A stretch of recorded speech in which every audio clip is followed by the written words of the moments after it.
How's it going? Good, buddy. Yeah, glad you can join us. Welcome. Yeah, no worries. You got a nice little setup there. Yeah, thanks, man. Yeah, I tried to make it like comfortable as possible. The idea is people will join me actually here once all this stuff kind of blows over. But yeah, it's like the best we can do right now, right? Yeah, definitely. But yeah, it's cool to talk to you. It's kind of first time doing a video call with each other, isn't it? I've done a bit of done a bit of talking before that, but yeah. Also can join us, man. Yeah, how you been keeping over there anyway? Yeah, I'm all right. I mean, I'm working from home now, so I'm sort of stuck indoors like most people. Are you working from home? Are you able to? Yeah, luckily at the moment, me and my girlfriend have managed to be able to work from home. Okay. Yeah, that's it. Yeah. So yeah, it's but yeah, obviously, so like you said, being at home all the time, it's quite interesting. Yeah. Testing. Yeah. I'm kind of just been, I should have gone out for a run today actually, but I've been trying to just get out and about a little bit because by the end of the day, you're feeling that you've been in all day, kind of thing, you know.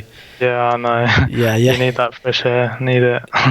Yeah, exactly, man. Yeah, but I produce a bit of music, but as well. But I know, obviously, you do. You're a busy guy, man. From what I see. So yeah, I mean, so I prefer producing to DJing, to be honest. Like, I don't know. I'm just obsessed with it. Yeah, you're a busy man, and I just always go through your like listings of what you've been releasing over the last year or so, and yeah. Yeah, no, it feels like it's coming together, which is good. Yeah, mate, I'm really impressed with all the labels you've kind of lined up for yourself over the last year already. I had a look on Beatport, and I think your first release on there was like October 2019, from what I could see. Yeah. So that was with a label called Domus. They're run by a guy called Ben Smith and a couple of other people. So Ben Smith, he works at London Sound Academy, so that's where I basically learned to DJ. So I only learned to DJ like a year and a half ago, but I started producing before that, just teaching myself really. Awesome, man. Yeah, it's good. Yeah. You took some initiative on that side and got out there and stuff. And it's I thought about in the past. I've done some courses, and I wish I'd done them earlier. And as soon as you go to them, it's amazing who you meet there as well, isn't it? Yeah, exactly. I mean, they're all just like-minded people, which is good. Yeah. I mean, especially for gigs, it's all about networking, I guess. Yeah, exactly. Yeah. I know. I tried throwing something together with yourself on a lineup, and it's just postpone after postpone at the moment. Oh yeah, I know. I had something lined up for April, I think, but I don't think that's going to happen as well, to be honest. Cool. Yeah, I had.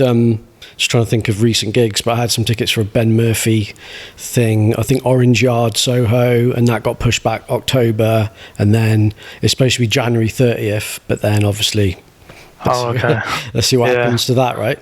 Yeah, I mean, hopefully by summer it sort of calms down, but we'll see. Yeah.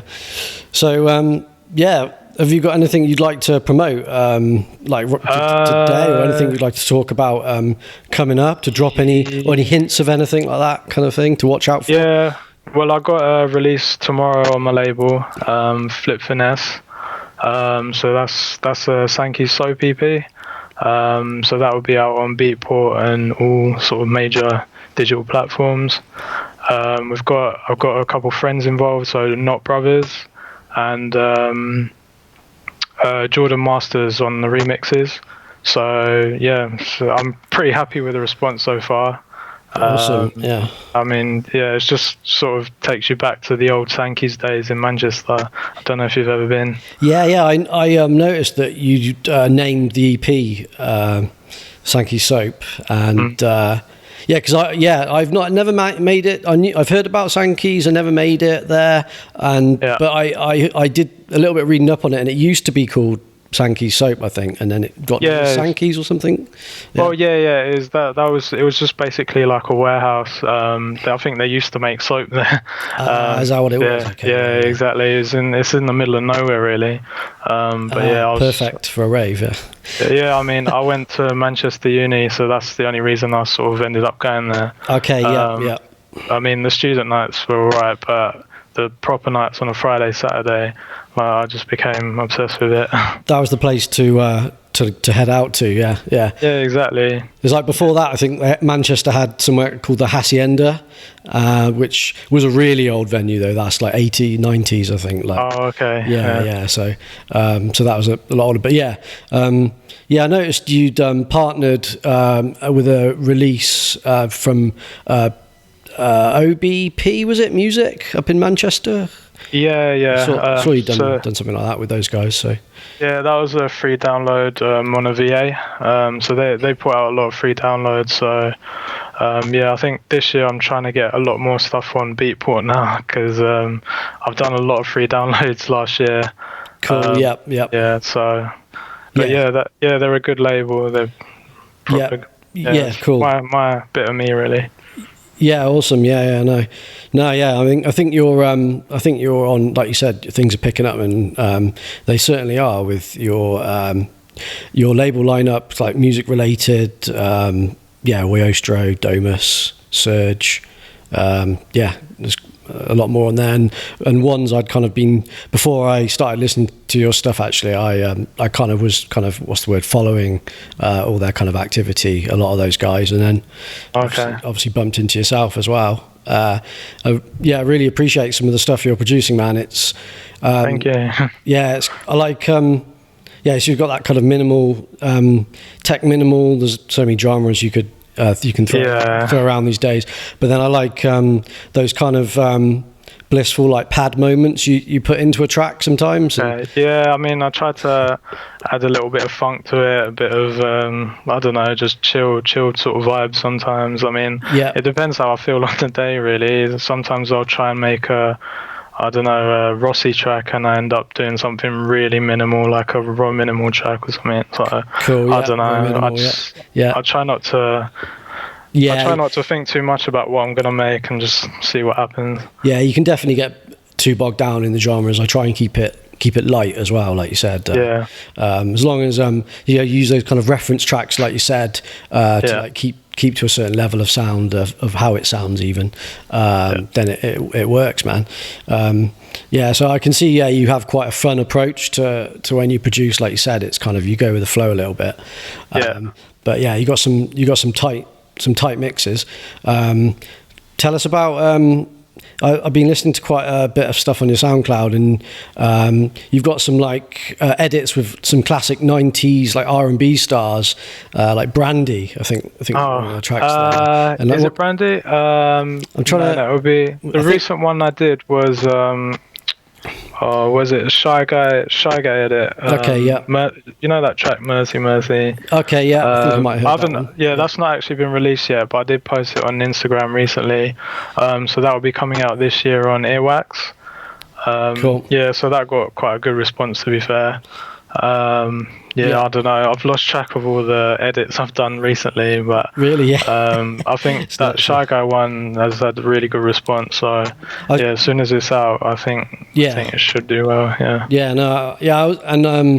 was going to ask you where the kind of inspiration kind of comes from when you were putting those kind of vocal kind of edits. I mean, I love anything soulful. When I'm listening to the radio and I just hear something and I'm like, I could work with that. I try not to do it too often because I do get worried I'll get caught up on it on like the sampling and stuff. Right. Yeah. I'm trying to be a bit more careful now. Yeah. I mean, yeah. Yeah. But it's a lot of fun just hearing. I think the dance floor always appreciates. Especially in dance music, when you're on the dance floor and suddenly like a classic just kind of gets dropped into a mix, exactly, but with a slightly different take. And, it's really good fun, man. When you hear it, it gets everyone excited. Like Yeah, exactly. Or cool, even yeah. just as like a finishing track to your set or something.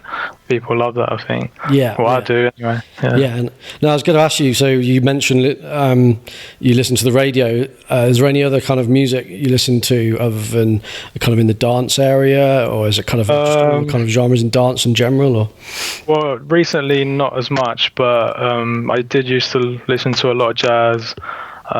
Even people like Frank Sinatra, I love those guys. classics? Like proper old school, yeah, I love all that. But I feel like these days I listen to so much music when I'm producing that I don't have time to listen to the radio or anything, and if I do, it's hurting my ears because your ears just get really tired after a while. So I do try and take breaks from music as much as possible. Yeah, you're right. I'll do a session and I'll be listening to some music in the evening when I'm cooking, and then then you realise you've been listening to music all day. So yeah, exactly. It's not good. I've got a producer friend who's quite particular about his ears and how looking after them. I think one time he told me I should wear earplugs when I take the tube before I see him for a mix down, because he thought the tube was going to be too loud for my hearing to. Maybe. I mean, I do wear earplugs to clubs now when I DJ and stuff. Yeah, I think that's a good idea. Yeah. No, they're really helpful. Yeah, definitely. I think, especially when you're in it for the long run and you're going to all these gigs all the time, it's kind of a necessity, and it doesn't take away that much actually, especially the next day when you can actually hear. It's a bonus, isn't it? Yeah, exactly. And like last time I was DJing, the guy before me, you put on the headphones and they've got it like full volume, and you're thinking, how do you need it that loud? And they're like, I just can't hear it. So yeah, I'm just scared of getting to that level where I really need to turn the volume up full on, and yeah, that's when you're really damaging your ears. Yeah. No, I've been in boxes and the monitors on the actual box might be quite loud anyway, and then you got to kind of switch between how loud they are and the actual headphones, because otherwise, like you said, maybe that was why they had it up so high, because they had the monitors too high as well, right? So yeah, exactly. It's interesting, yeah. No, I think it's good to listen to different music and get those influences. So you were talking about nights out. When was your like kind of last night out before like lockdown or something? I mean, in summer they had those like social distancing venues. So 3-3 did one. Yeah, I saw that one. Yeah, a local golf club. That was quite good. I mean, after a while, there's no one social distancing. But before that, I think I was in Shoreditch, Queen of Hoxton. Cool. That was my last like proper gig, I think. Cool. Back in March. Yeah. Yeah, cool. I managed to get to, it's quite late actually, I managed to get to a Halloween, the Locust Halloween night. Casey, 93 Feet East, Casey Spillman, Mad Villa, East End Dubs. Yeah. Shout out to those guys. So that was cool, managing to kind of get in there. And like I said, I had a few tickets to a few other events, but yeah, it was pretty difficult. Otherwise, what do you think about all this kind of underground kind of parties going on? I don't even know if they're happening as much now. I was following a few on Instagram, but I don't know if many are still going on. What's your take on it, man? I mean, I was invited to a few New Year's Eve parties and stuff, and I did hear they got shut down before midnight anyway, and I sort of knew that would happen. I mean, I think it's quite risky, to be honest. And my girlfriend, her mum's a key worker, so she can't really be around too many people and stuff, so I don't want to risk that as well. So it is risky, but I don't know. I think everyone has their views. I do think it's a bit overhyped as well. It can be dangerous. Yeah, I think you're right. Everyone's connected to different people in different ways. Like you said, people who, like a key worker, so it really is an individual, down to the individual, I think, what they can do. And I don't know if you've seen it, but like Dubfire and a few of those guys do it like I think it's weekly. It's called DJs with Beers chat. It's quite good, actually. And they were talking about like... they were talking about like should the rave still go on. They were kind of saying, I think their take on it was, if people want to go, they can. It's up to them, kind of thing, right? It's not down to the DJs to keep them safe. But I know what you mean. Yeah, a lot of those underground parties as well, from what I've seen, like you said, they put the invite out for like weeks, and then like 10 minutes before it's supposed to start, it just like gets cancelled or whatever. So yeah, I know. A couple of them have been properly planned out and stuff, all the different locations and shuttles from each location going there. But the police will still amazing. Sort of on, shuttle's brilliant. Yeah, I've seen a few that had. I think there was one near a canal somewhere, and they had a boat shuttle, so you had to wait for the boat to come over and get you. Oh yeah, okay. Brilliant, man. Little shortcut. Now, thinking about it now, I did manage to get to Fabric in February of last year. That was a night I remember now. That was a Rome Minimal night, actually, I think. Yeah, okay. Thinking about it. So yeah, that was another thing I managed to get out to, and then obviously missing the festivals. I think you've got out to Ibiza a few times. Haven't you? In the past, I mean, I haven't been for a while now, probably like 3 years or something, but I was planning to go for a quick weekend like this year, but obviously that couldn't happen. Don't know if I'll go next year. I don't know, to be honest. Yeah, no, yeah. I have no idea. Yeah, you can't really. Yeah, there's only so much you can talk about it before it gets a bit depressing. So I managed to get to a festival like a year before. I think Mount Festival just outside of Berlin, actually. But that was cool. But other than that, after that, it started. That's when it all began, the year after. So would you say you're like a festival kind of guy, or like more of a club guy, or? I'm more of a club guy. I just like it dark, low ceilings. I mean, the festivals are good, but I feel like it just drags on a bit. Probably need a few substances to keep me going, but they keep the exactly. I mean, they say some of the festivals are like Friday to Sunday, but they start up at so early these days. You can go for a week before they even start. Like I know, like Tomorrowland and festivals like that, they started doing like double weekenders as well. I don't know how many people managed to go Saturday to Saturday or like Friday to following Sunday. No, I'm too old for all that. I know. I think about that side as well. I'm just like, it's a bit crazy. Yeah, I think you're right. I think even if no matter like what age you are, I think you just have to you have to pace yourself at those kind of things. So let's talk a bit more about your music, man. Because I'm kind of going for like a casual format, but it's good to always talk about like what you've been up to, because it's all about yourself. So I saw you released a garage track on Subtle at one point as well, man. that was probably my first proper garage track, I think. I was going to say, there's a few of us minimal boys kind of go towards a bit of garage as well, don't we? Yeah, because there is a lot of similarities. I mean, I did try and make a garage track when I first started producing 4 years ago, and then I sort of gave up. But now I think because minimal is very similar, and I do like a bit of garage. I just thought I'd make one, and Luke Hazel, the guy who runs the label, he liked it. So that was good. Cool. Yeah. No. I saw quite. Do you think it's the percussion is quite clear and minimal and similar to garage, where there's exactly. It's quite defined. So is that something, the link kind of thing? Yeah. Yeah, exactly. Yeah. Yeah, I saw one of the Locust Boys had kind of dabbled, and some of the Fuse guys had done a bit of that as well. Which is cool to hear. And I don't know, it's nice. I'm a minimal fan as well, and because of like, I think it's a bit of it's got a lot. There's a lot of intelligence in the percussion, and you can do a lot with it, where the groove is and everything. Yeah, of course. Yeah, I think you can just keep it interesting, I think, and I don't know, I've bought so many plugins now. I'm just trying to make sure I know how to use them rather than buy new ones. I don't think I've even got enough space on my laptop now. I know what you mean. There's and there's always some switch or dial you've not noticed before on the plugin that you kind of you like, it's worth like finding out like how it's gonna affect the sound or whatever. Yeah, exactly. Sometimes they don't do anything, but sometimes you just think, I don't know, there's just so much to learn, and a lot of it's just trial and error. But even in the stock plugins, I think even those you can do the exact same thing. So it's just learning exactly what each style does and stuff. Yeah, no, you're right. It's like if you produce on Ableton, for example, all the stock like plugins, actually, if you look at all of them, are what a professional mastering engineer talks about, as in not the plugins themselves on Ableton, but the techniques like distortion, saturation.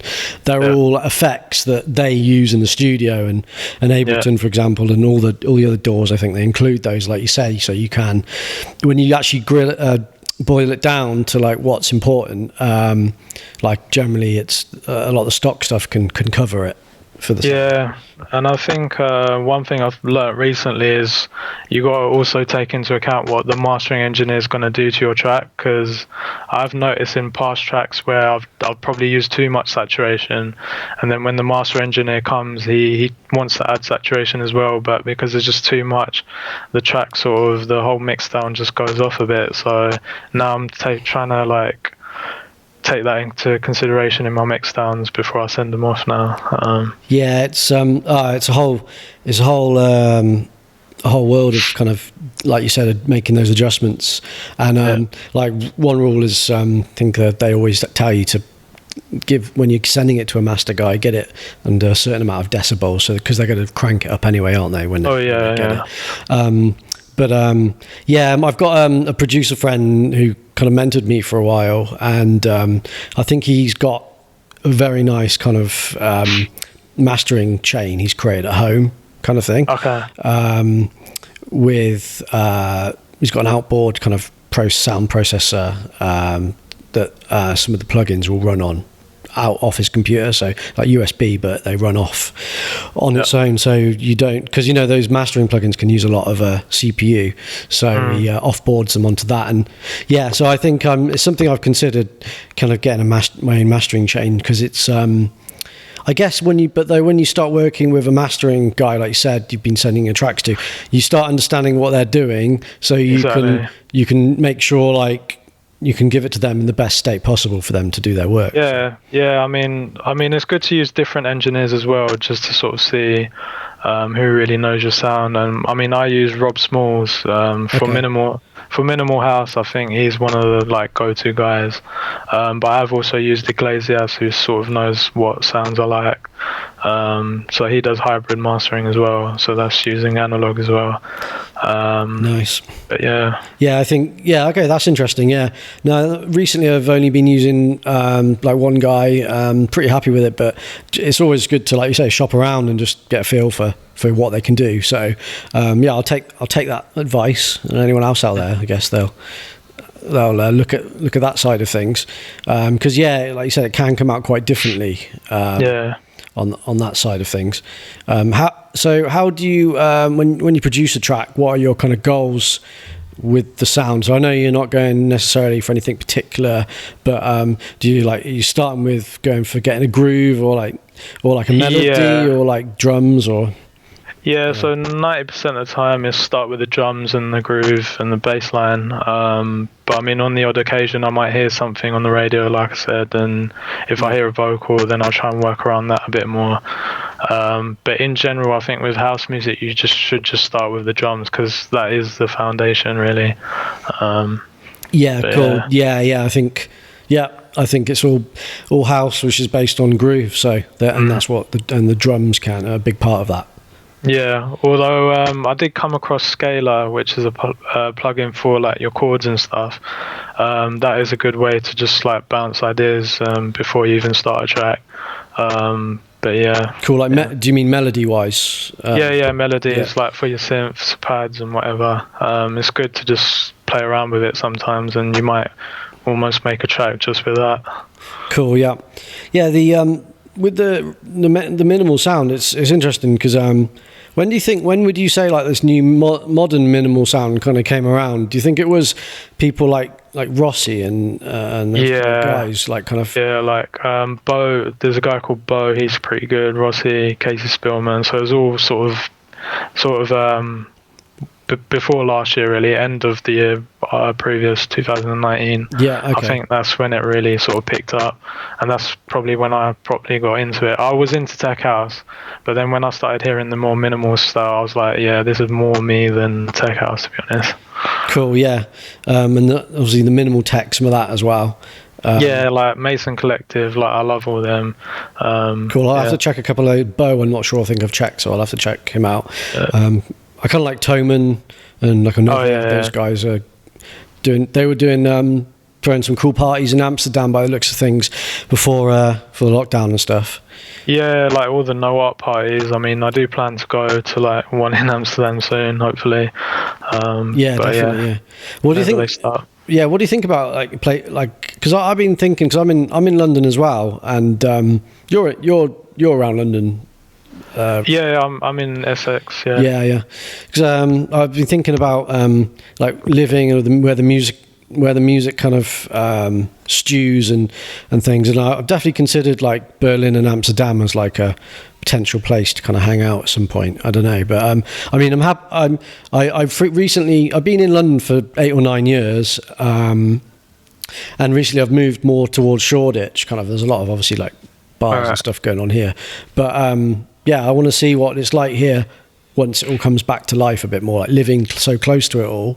Yeah, because a lot of gigs are going on, obviously, and I kind of feel like it might inspire me a bit, you know, being able to. I think for like minimal style, I think London and Amsterdam are the places to be honest. I mean, it is picking up in other places like Romania and whatever, but I think like the core of it is London and Amsterdam. Yeah, and hopefully, well, that's the one thing I like about dance music. It does seem to spread, and like the next thing you know, it's all over the world, like a certain sound or whatever. Yeah. I know Amsterdam's quite, from what I've heard, it flicks through trends quite quickly, because like a few years ago, like 3 years ago or so, it was like EDM, or a bit longer, EDM. Yeah. In Amsterdam especially. And I know now, apparently, because I haven't been to the last couple of dance events, Amsterdam dance event expos over there, but apparently it flicked to house pretty damn quick. So Amsterdam's quite interesting in that aspect, where it does flick through the trends. Although I know people are just generally up for a party over there, so I guess it's not a problem. Whatever party you're throwing, people are going to come, right? So yeah, but I feel like now they're hearing proper music. Like I feel like the house these days is a bit more like proper music compared to EDM. A bit more like, sophisticated. To me, EDM is just noise, but yeah, yeah, the EDM, because I've been following it for years, and yeah, like it was got. What happened was, the way I saw it for EDM was, house music was always there, and it had kind of some trance as well, and you had hard house. And then what happened was the stages and the events got bigger and bigger and bigger. This is my take on it. And then the DJs were having to make music for these giant stages to build up the crowds.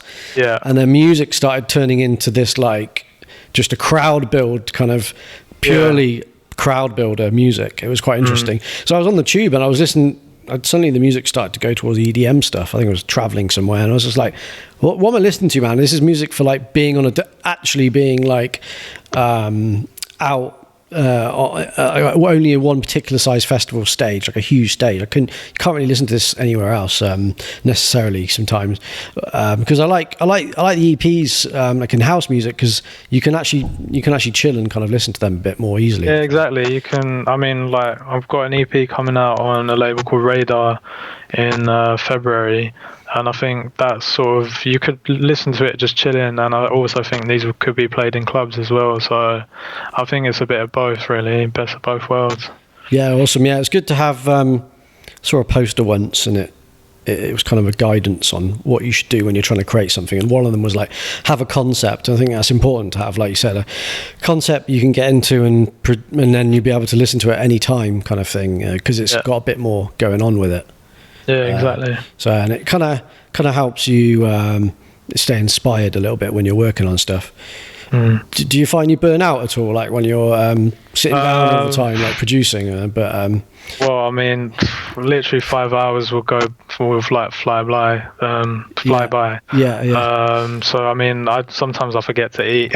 it's not healthy sometimes, but music, time just flies by. So I do feel like you can waste a lot of time sometimes just trying to get one thing right. It's better to just go back to it the next day. But yeah, I don't know, I'm quite stubborn, so I try and keep working at it until I get it right. But yeah, I know what you mean. Yeah, no, I mean, sometimes I try and produce every day, and sometimes I find I just can't force it. Sometimes I'll go for a run instead and then come back to it. Yeah. So do you ever get those kind of Yeah. I think exercise, like, now I can't do training or anything at a gym, but I do these little home workouts and go jogging and whatever. Yeah. And that definitely like helps, even just with my music production. I think just a clear head. Yeah, I think definitely, yeah. I think exactly. Yeah, I was thinking, like, I was after like speaking to yourself and others about it. It's good to figure out like a workflow that's always works for you, kind of to be able to continuously be able to produce good, decent stuff. Yeah. I think Skrillex said, regards to just focusing on the engineering too much, maybe, or something too much. He said, focus on the, like you said, the whole production, and then should come in. But it's easier said than done, because with a good production, it sounds good or interesting, not just because of the creative synthesizer patch you've created, but also how that all is all engineered together. Yeah. So that's interesting. So you can't just, like Skrillex said, like just focus on the production. You got to think about it all. So it's quite tough, isn't it? Especially the bass. Have you got any tips on mixing bass? Because like I just find it gets very muddy very quickly, and to get that hitting that deep bass without everything else, I find it quite tough. I think you can't be lazy on the EQ. So EQ is like number one. So obviously you have certain frequencies where you probably need to lower it, so it has to complement your kick. So sometimes just changing the kick can completely get the bass to come through a bit more. Cool. Yeah. There's a plugin called R-Bass by Waves. Yep. So that helps boost certain frequencies a lot more and get a bit more power from it. Yeah, I think EQ's number one, I'd say. I only started realizing that recently, to be honest. I mean, I've always known that, but I've been a bit lazy. I think you have to be like, you have to make like incisions. Yeah. Yeah, I know what you mean. It's like, well, they say an artist is never really finished. They're just continuously getting better. So like, I like that saying. You are just continuously tweaking and getting better and better. Even on stage, people are seeing you get better, like live on a stage or whatever as well. It's with a band or with a DJ or with anything, man.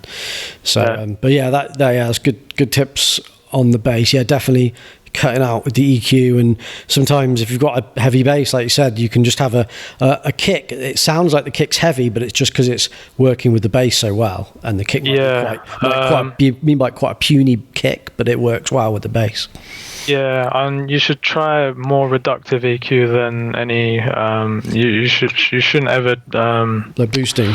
You shouldn't ever boost it too much, because that normally ruins it. To be honest, reductive is the best way. Cool. Yeah, I'll definitely check out R-Bass, see what fancy kind of effects it kind of manages. And Waves always fairly trusted. Although Waves plugins they're a bit CPU intensive compared to some of the other boys out. The other. Oh really? I mean, for me, I find it the opposite. Waves are actually quite good for me.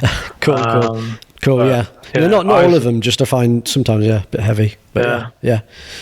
Cool. Yeah. Talking about vocals earlier, is there any? Have you thought about doing any original vocal stuff, like maybe getting someone to do a bit of recording for you or anything like that?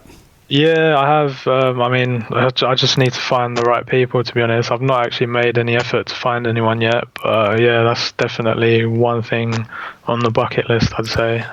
Cool. Yeah, I'd be looking forward to hearing something like that. I just feel like also there's so much stuff on YouTube. I just get a bit lazy and think, why not just try and sample different little things? Or I know what you mean. Just as a creative person, you can just be you just see that stuff and you come up with so many ideas, right? I think mix down wise, it is always good to just get them clean original vocals, really. But exactly.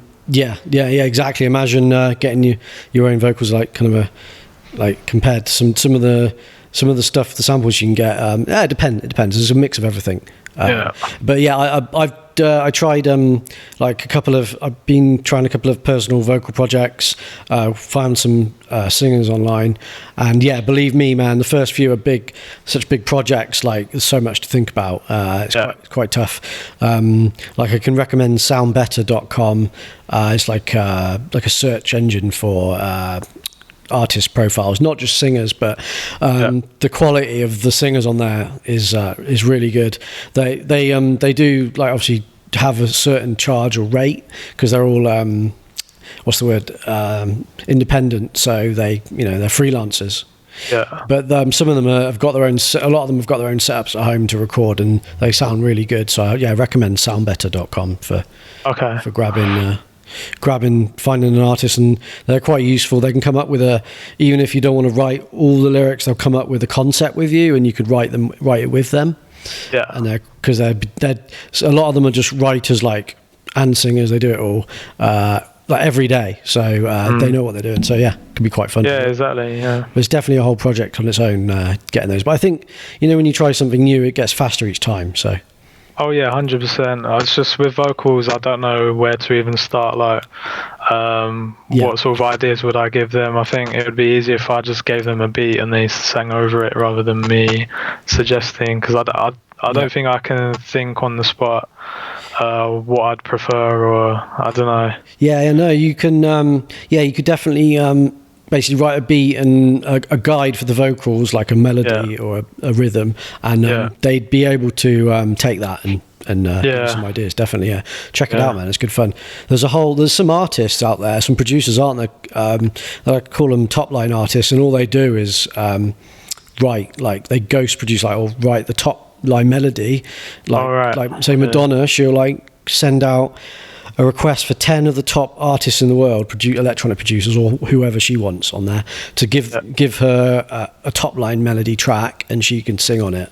I know that happens, and if you're fast and you can bang out loads of different ideas, I guess that could be a good little earner on the side. Although I think a lot of the time they don't want to credit. They don't necessarily. The deal with the record is not that they don't credit you. It's more they'll pay you a one-off fee for doing it. And that's even if they choose you. Anyway, that's an interesting way of making some money. I thought. Yeah.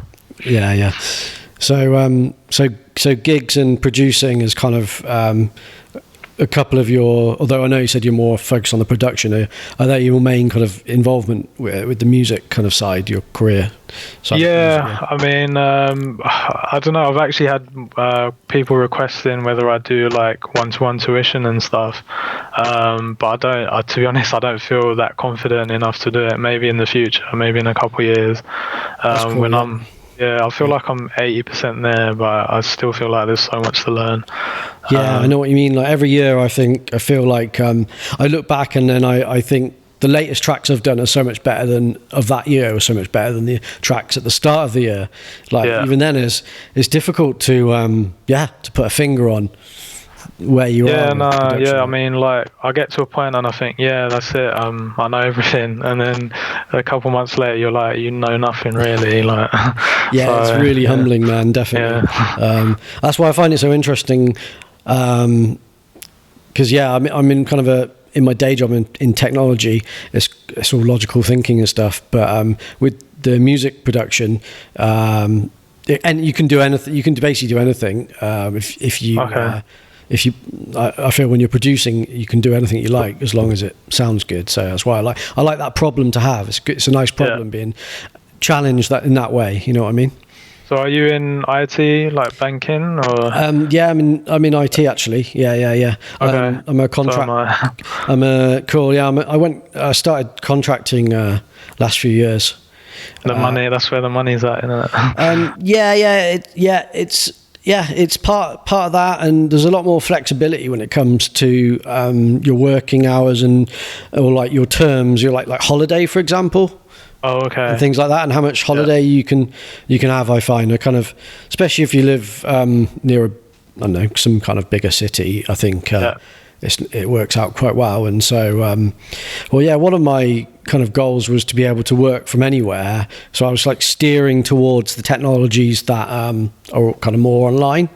And luckily, obviously, well, not in a good or a bad way, it's gone that way a lot more quickly because of COVID. Yeah. Because of COVID, and so I don't know if it's good. How much of that is going to stay? But I like the idea of kind of moving around the odd city and working from there and being able to like sample like the music scene there. Like for example, I like that kind of idea. So let's see what happens, man. Yeah, interesting stuff. Okay. Are you a techie as well? Did you say? Yeah. Yeah, I mean, I'm not like a programmer or anything, but I'm in the IT department as a business analyst. So okay, I'm like the middleman. Cool. Yeah. I meet a lot of producers in IT actually, man. Yeah, I mean, I feel like there is some sort of logic to production and sort of maths to it. So yeah. I find exactly. Yeah, cool. No, I think I met a few. I met a mentor who mentored my music production, like in one of my projects, IT projects. Okay. And then I stuck with him for a whole year. Actually, I went to his studio once a night every week. Just to kind of help hone my production skills a little bit. Oh, okay. I've definitely, regards to courses, I've definitely thinking of taking a look at some of these courses everyone's kind of doing at the moment. Although I kind of like to be there, like next to the speakers with them, because I'm not sure how they're running. Some of them are doing like collective courses where you all kind of just watch and ask questions, but I really think a one-to-one is quite valuable.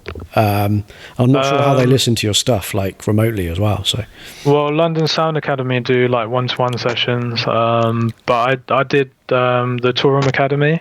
Oh yeah, I know those guys. Yeah, great. Okay. Yeah, so I mean, it was really good, but it's quite expensive. But I think if you're starting out in production, it's probably more useful rather than if you've been producing for a few years. I don't think it's as worth it. But I don't know. It depends what you learn, really. Yeah, I think definitely it gets to a point where it's all like you can only ask for so much advice until you know what sound you want to produce, and it's all down to how you want to produce it in the end. Yeah, because you can get so much advice in theory. I had another friend said the same thing, and he got to a point with his mentor, and the answer was always like when he asked them a question, the mentor was always says, "Well, it depends," because it does get to a point where it completely depends on what you're trying to do. Yeah, exactly. I mean, I've probably learnt more just by producing by myself, but I think recently I've come across certain videos where it just sort of confirms what you're doing is correct, and I think that's what helps you a lot. I think that's it. Like you said earlier, like if you get a bit of theory, so you know what the kind of major do's and don'ts are. Although, like they always say, there's no rules in music production. But then when you come to looking at those YouTube videos and help online, you can actually make sense of it. Because before I did any like reached out to get any like professional assistance on it, I was just watching all those things and I never knew exactly like what was right or wrong, and now I can kind of take what you need, so I can look up a bass tutorial and I can take from that from my own music, and it really helps, definitely. So what do you think about the vinyl kind of stuff? Apparently they're selling more vinyls now, or as many vinyls as they did when vinyl was big. Oh well, I've actually bought a few vinyls recently, like a couple Casey Spillman ones. I don't even have a vinyl player. Well done for supporting him, man. That's cool. I'm just thinking that I might as well start collecting them, because I do want a vinyl player. Because I could only use the vinyls at the London Sound Academy studio.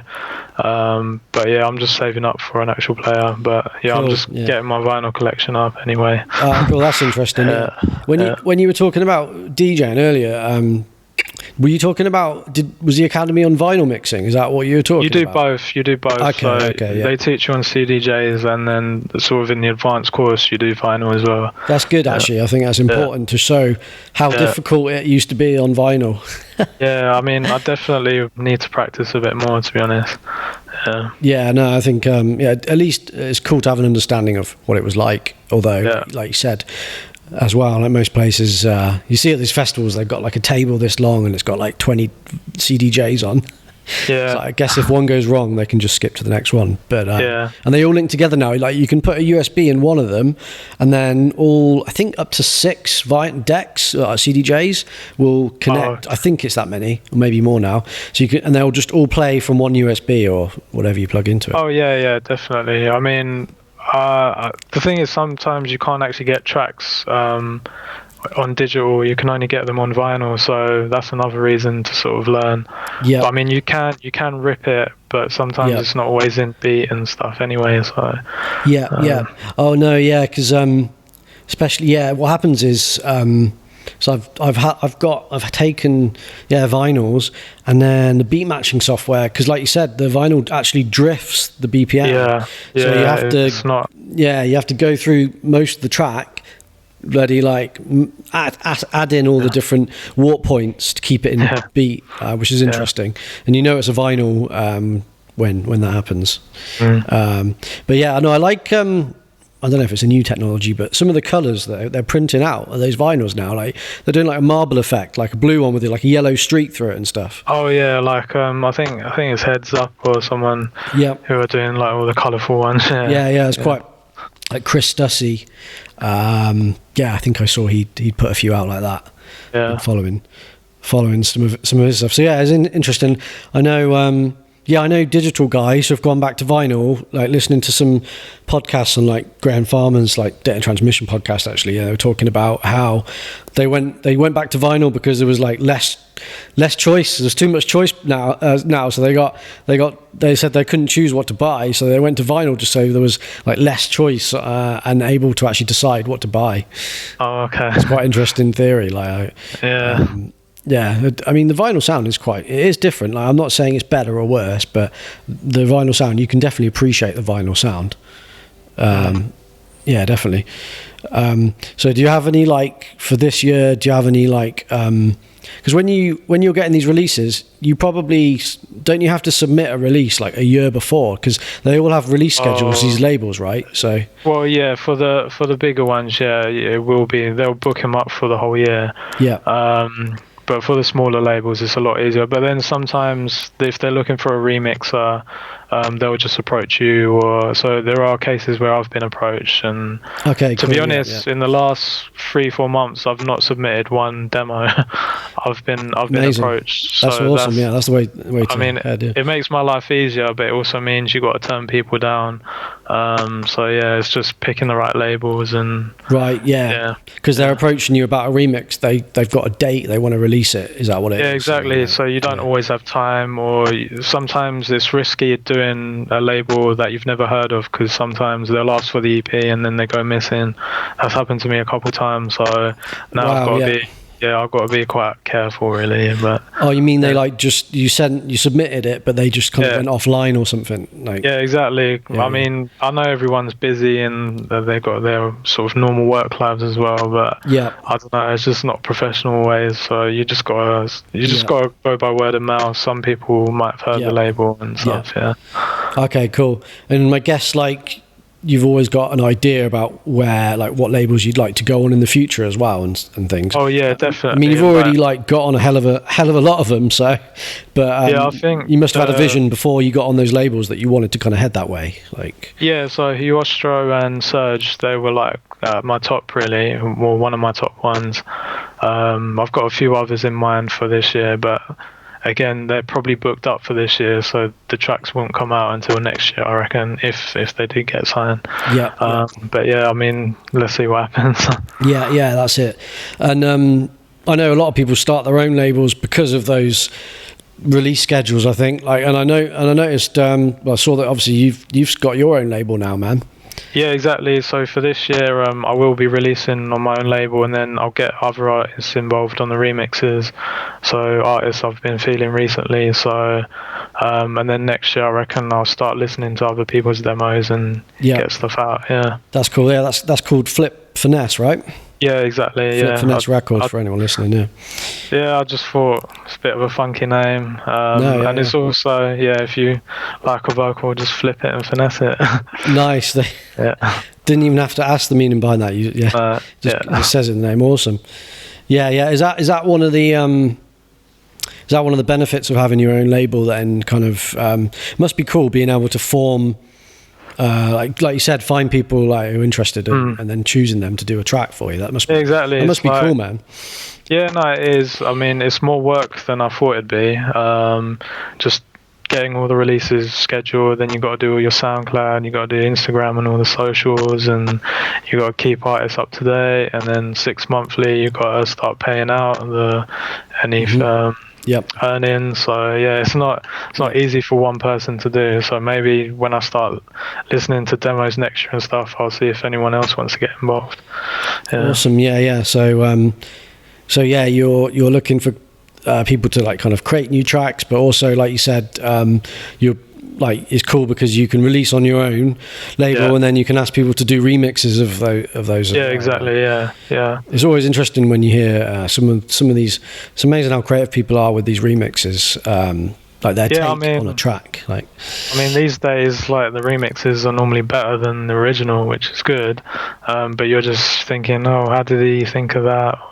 So, no, I know what you mean. Yeah, no, well, with dance music in general, like they say, like the sounds just get, not in a bad way, but they get recycled, like sampled again and reimagined, and it's always happening in dance music. That's the beautiful thing about it, to be honest. Like, yeah, exactly.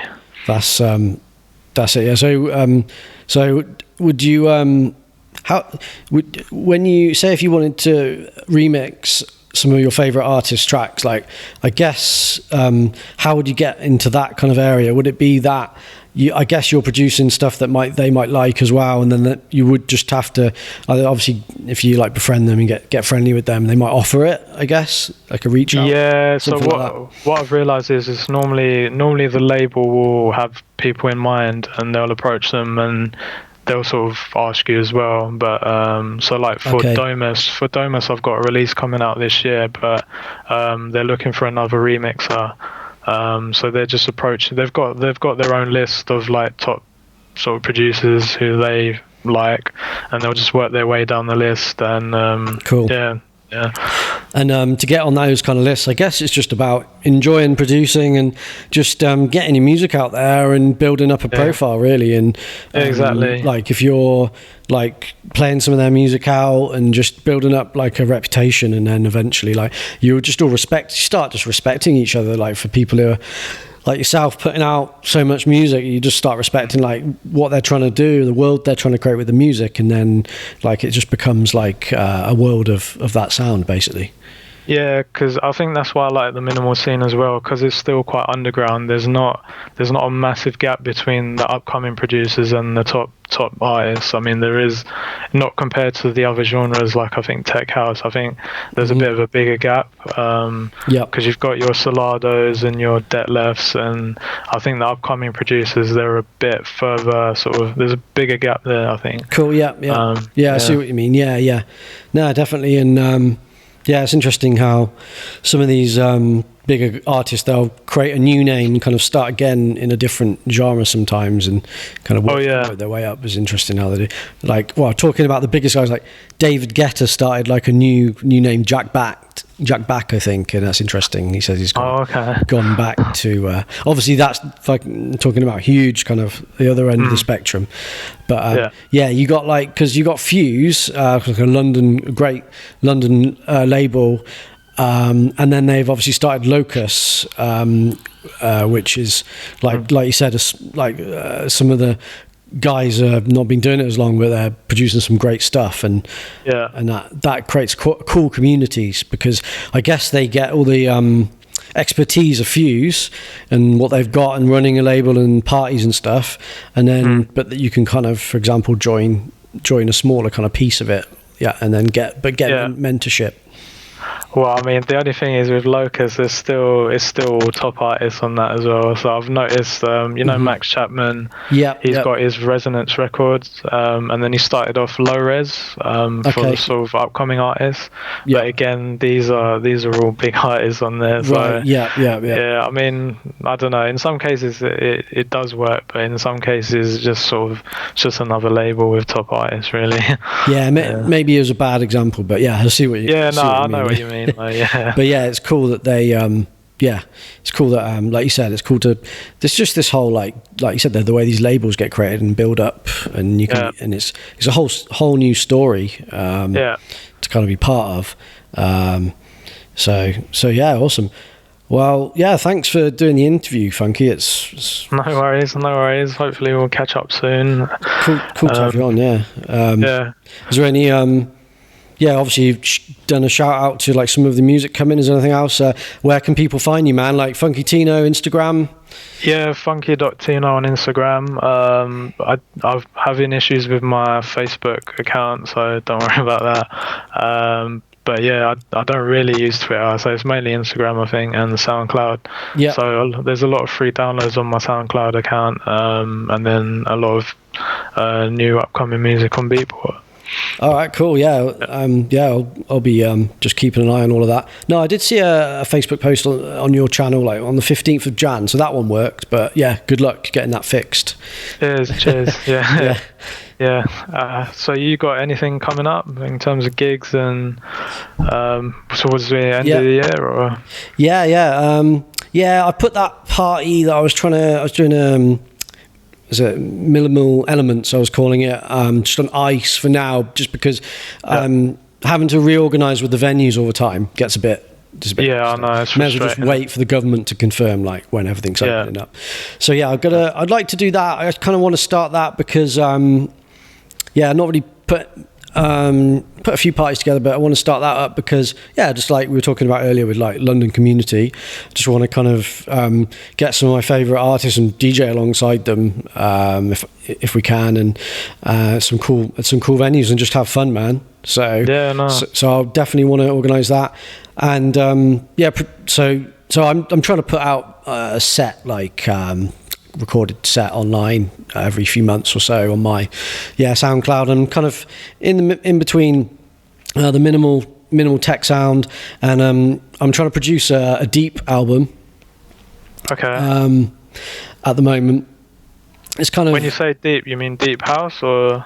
Yeah, think like like a Juna deep kind of thing. Oh right. Okay. But more like more focused on minimal deep. Yeah. So, and my idea is to do kind of like a mixtape. So, where like I've seen a few guys do it, where they put out a set which is all their own productions, unreleased stuff. Oh yeah, I mean, to be honest, everyone's all about the unreleased these days. Like new tracks, I sort of they won't last very long. Within a month, people are thinking, "Oh, what's the next track? What's the next track?" So things move fast in this minimal industry, I think. Yeah, that's it. So so I thought that would be, and for me it's quite good motivation, like producing stuff that I know is going to like all mix together in a cool way. That's obviously what an album is, I guess. But like a good solid, so by June I've said if I can make a good 10 deep tracks, I'll be happy, because you have to measure like your output, don't you, a little bit, like you have to set kind of goals, what you're producing. I mean, I've started spending more time on my tracks recently. Like, I used to do them in 1 or 2 days, but now, I mean, I'll make the base, the sort of foundation, in a couple of days. But then I'll just keep going back to it for like a month, and I've realised it just turns out a lot better, really. I followed so many different rules from advice from people, and some of them are like, just aim for a goal and try and finish it. I tried doing that. I sent the tracks off for master. They came back, and I thought, no, I hate this. I do need more time. And your sound. The problem is, like we talked earlier with the production, the longer you spend, the better they do sound. Yeah, definitely. Yeah, but it's like with anything. Yeah, but what I think is, like once you build up like a standard and you've got all those templates you refer to, and you're supposed to save all your presets and any sound you like, save, because then what can happen is when you sit down for a new track, you can kind of pull in, even if there's stuff you've already kind of created, but you haven't put it into a track yet, it should get faster because you've got your template. First of all, you've got your Ableton maybe DAW template, your layout, with all your routing and your compression and everything, all your channels, and then you should be able to just start that drum machine, put a drum together, beat together, and then, like you said, just get everything else on there. So yeah, definitely. But stay tuned for some minimal. I'll be yeah, trying to release some minimal stuff alongside the deep stuff, and some vocal stuff as well, which is it's been, last year was fun, man. I did 3 vocal projects, but I still haven't finished them. I thought I'd finish them, and I'm going to go back to them. And I think it was trying to think of his name. He's a techno guy, Green, I think of his first name, but and I randomly bumped into his tour manager or manager at a party, and he says, yeah, a lot of artists always release. Interesting what he said. It was a lot of artists always release too soon. They're always as in new artists, they always release. So it was interesting hearing like that kind of advice from that level as well, because this guy was managing people who are on like Sven Väth's label, like big kind of techno stuff. So I'll take some. I'll at least take some of his advice on that side of things. So interesting. But yeah, stay tuned on that. But we'll be putting this interview out on all the channels on YouTube. All right, cool. So you got your shout outs out there. So hopefully, everyone can go and check that out, man. All right, I appreciate it. Thanks for your time. Cheers, dude. Thanks for spending an hour for the evening with us. Catch up with you soon, man. See you, mate. Cheers, buddy. See ya. Signing out.